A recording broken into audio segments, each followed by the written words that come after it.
화평 패밀리 찬양이 은혜롭죠, 그죠? 근데 김성기 장로님 친구분 계속 오셔야 될 것 같습니다. 왜 그러냐면 장로님이 오늘 잘할 것처럼 호언장담하면서 색소폰 연주를 들려주시겠다고 했는데 오늘 너무 많이 틀리셨습니다. 그래서 다음에 잘할 때까지, 잘하는 연주를 들으실 때까지 계속 저희 화평교회에 출석해 주시면 감사하겠습니다. 장로님 표정이 떨떠름하시네요.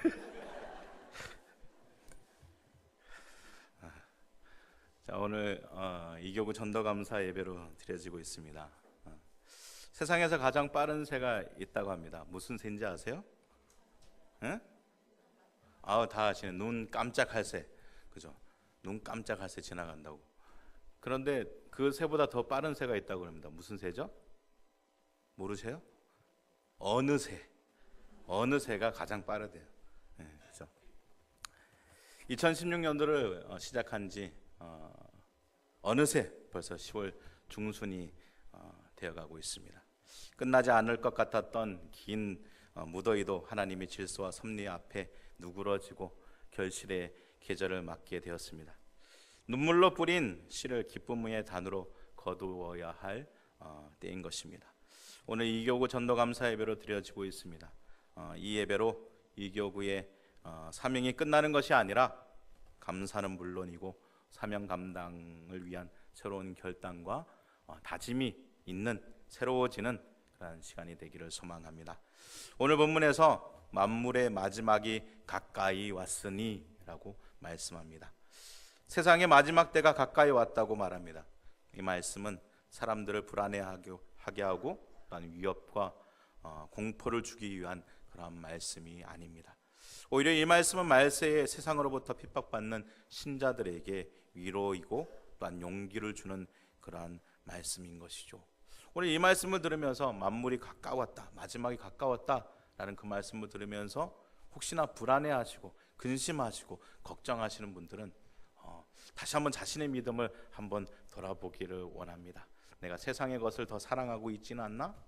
그것을 놓는 것이, 하나님이 오시는 것이 어떤 것보다도 기뻐야 되는데 오히려 세상의 것이 더 기쁜 것이 많아서 마지막 때가 가까이 오는 것이 안타깝고 불안해하고 공포를 느끼는 우리의 모습은 아닌지 다시 한번 돌아봐야 될 것입니다.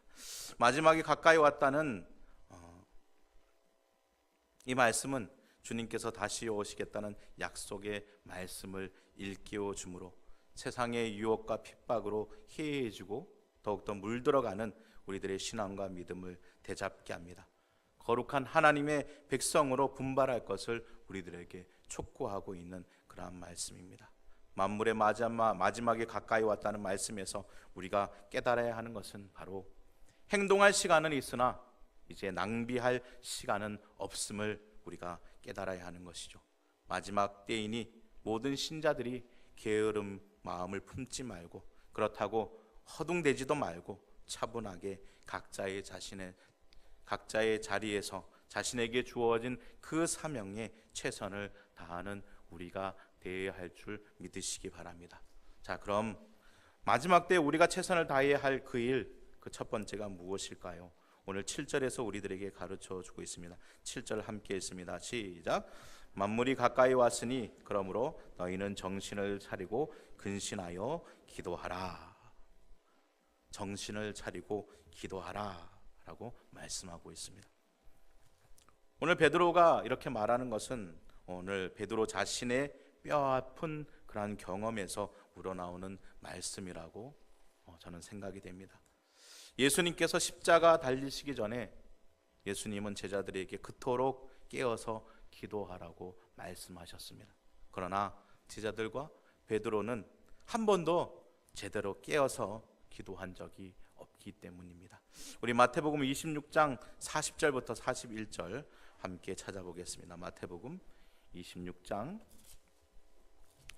40절과 41절입니다.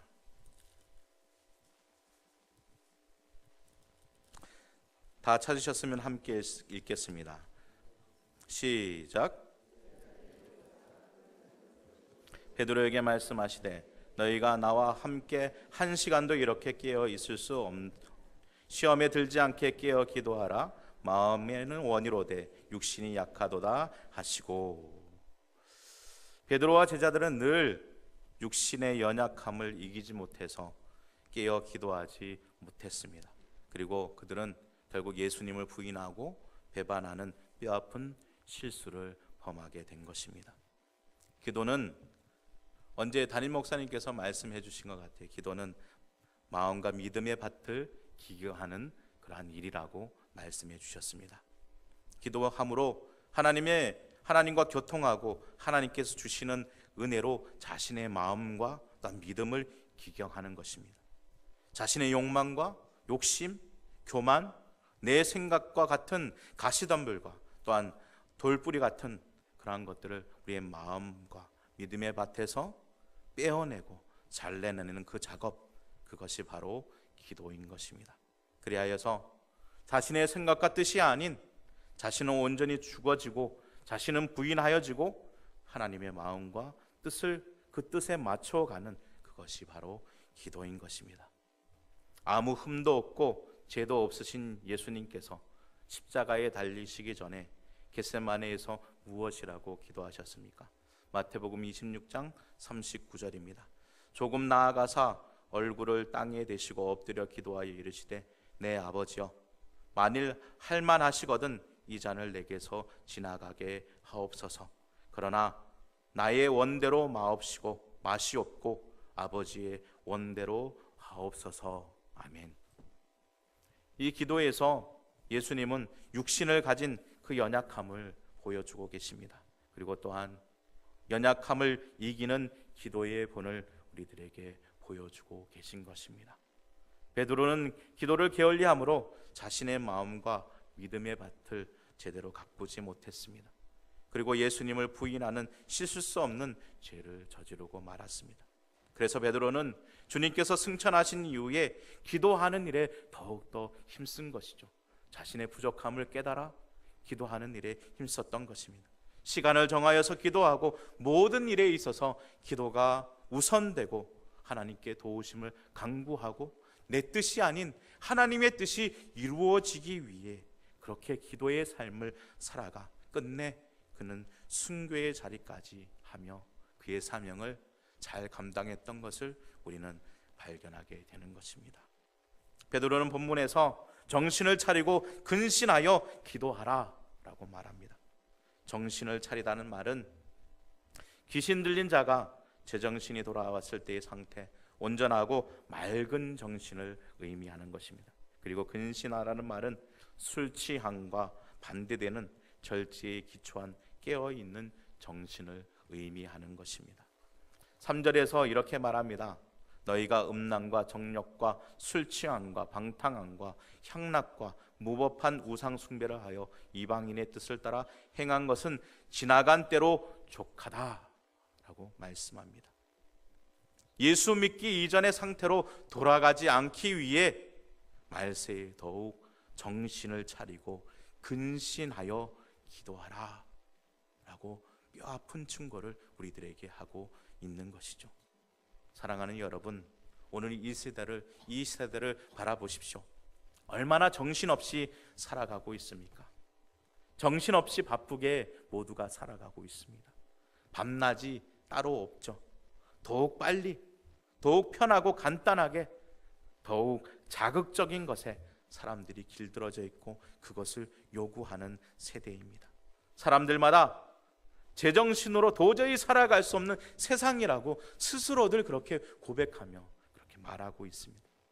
소돔과 고모라의 시대처럼 모든 사람이 온통 땅의 것에 정신을 빼앗겨 다가올 하늘의 심판은 까맣게 잊고 영적인 광란의 시대를 살아가고 있는 것입니다.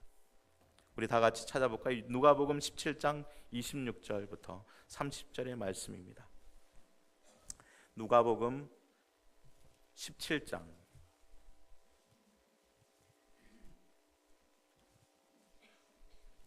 26절부터 30절까지 말씀입니다. 다 찾으셨으면 우리 한 목소리로 합독하겠습니다. 시작. 인자의 때에도 그러하리라. 노아가 방주에 들어가던 날까지 사람들이 먹고 마시고 장가들고 시집가더니 홍수가 나서 그들을 다 멸망시켰으며 또 롯의 때와 같으리니 사람이 먹고 마시고 사고 팔고 심고 집을 짓더니 롯이 소돔에서 나가던 날에 하늘로부터 불과 유황이 비오듯 하여 그들을 멸망시켰느니라.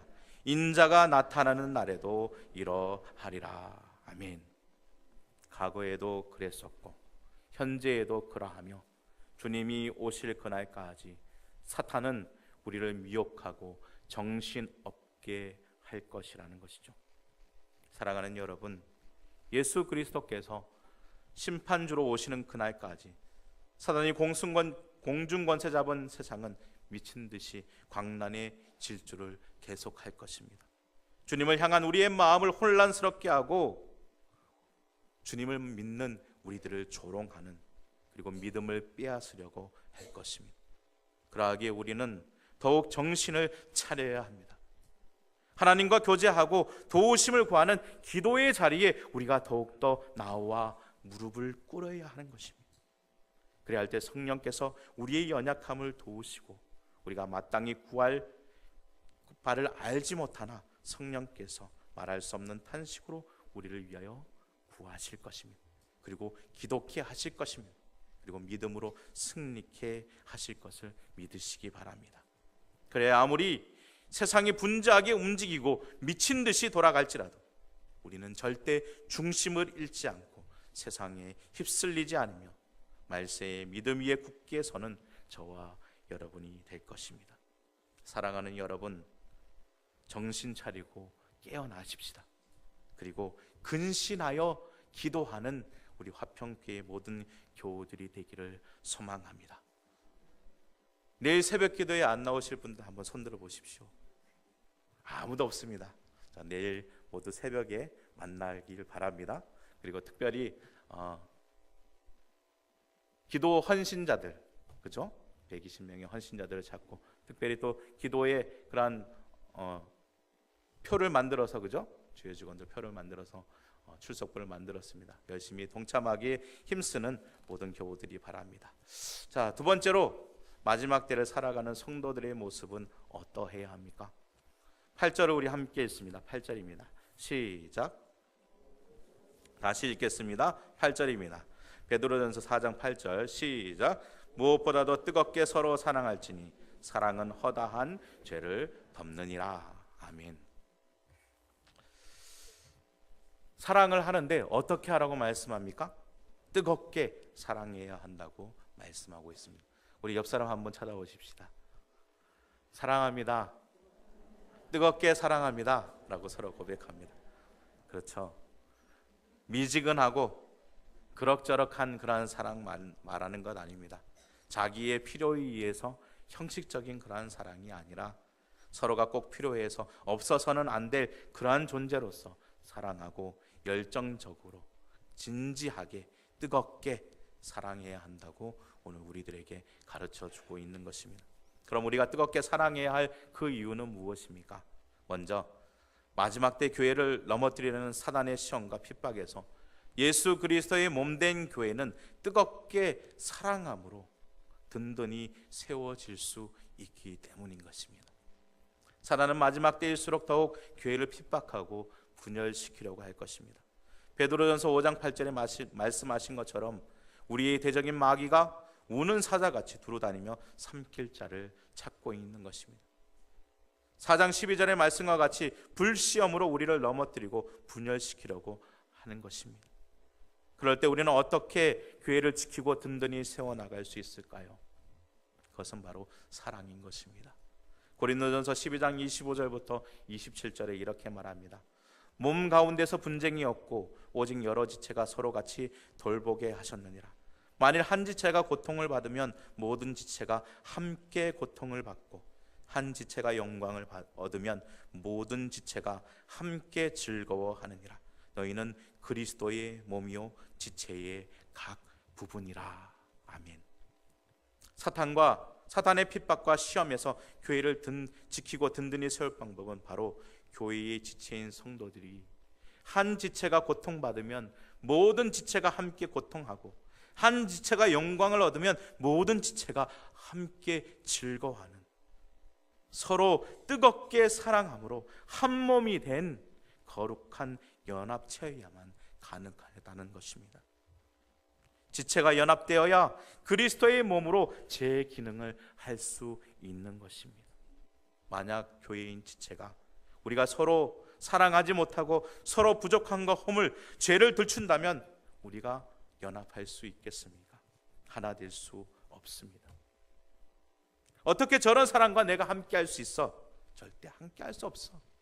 저런 애가 뭘 할 수 있겠어? 저 장로님의 자녀를 봐. 왜 저렇게 사니?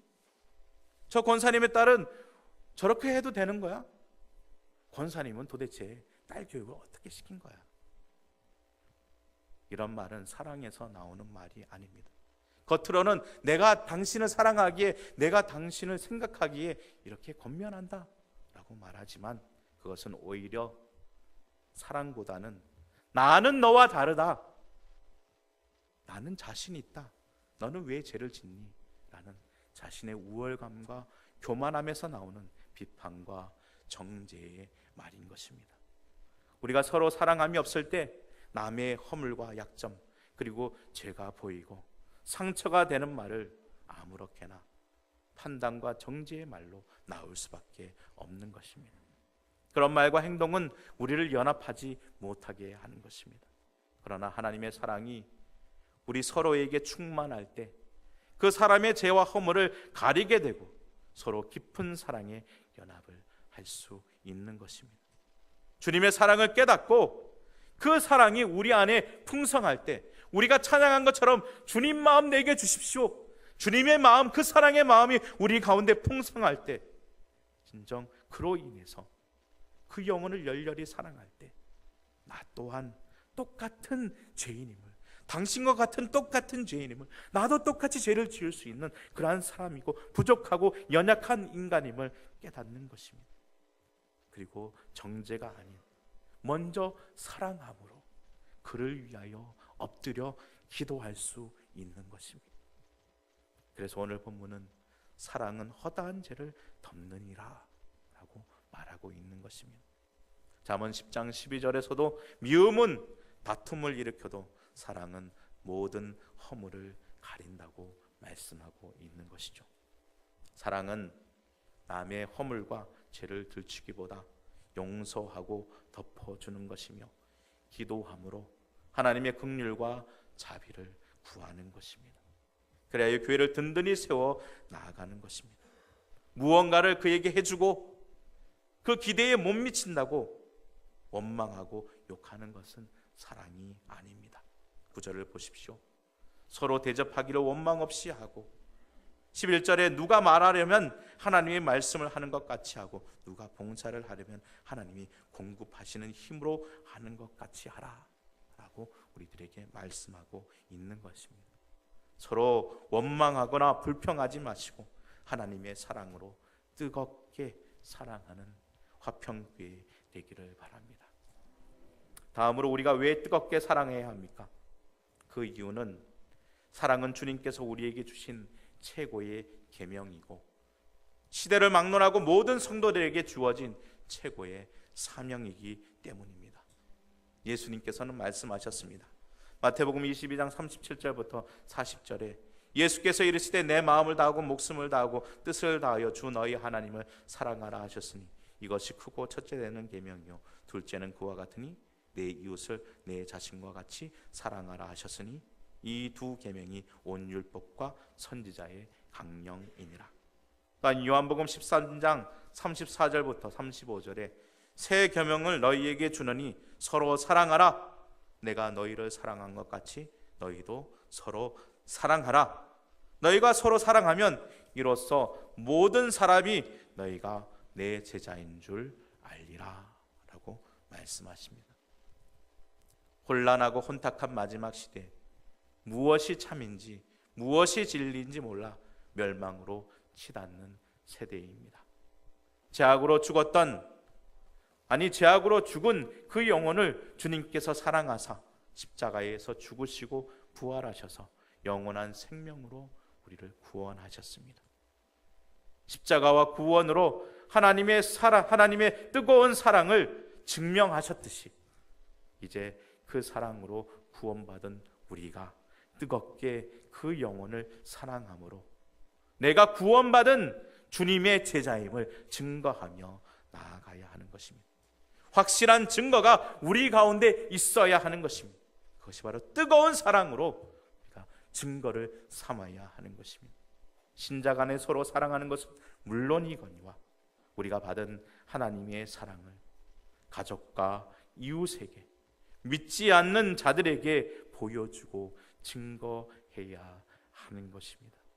어떤 세상의 핍박과 조롱이 사람들의 비방 가운데서도 예수 그리스도께서 영혼 구원을 위해 모든 것을 참으며 모든 것을 견디시고 십자가에서 기꺼이 뜨거운 그 사랑 보혈로 우리를 정결케 하시고 그 사랑을 보여주셨듯이 우리도 모든 것을 참고 견디며 끝까지 사랑하고 그 사랑을 전하는 하나님의 제자인 그 증표를 뜨거운 가슴으로 안고 나아가는 저와 여러분이 되어야 할 것입니다.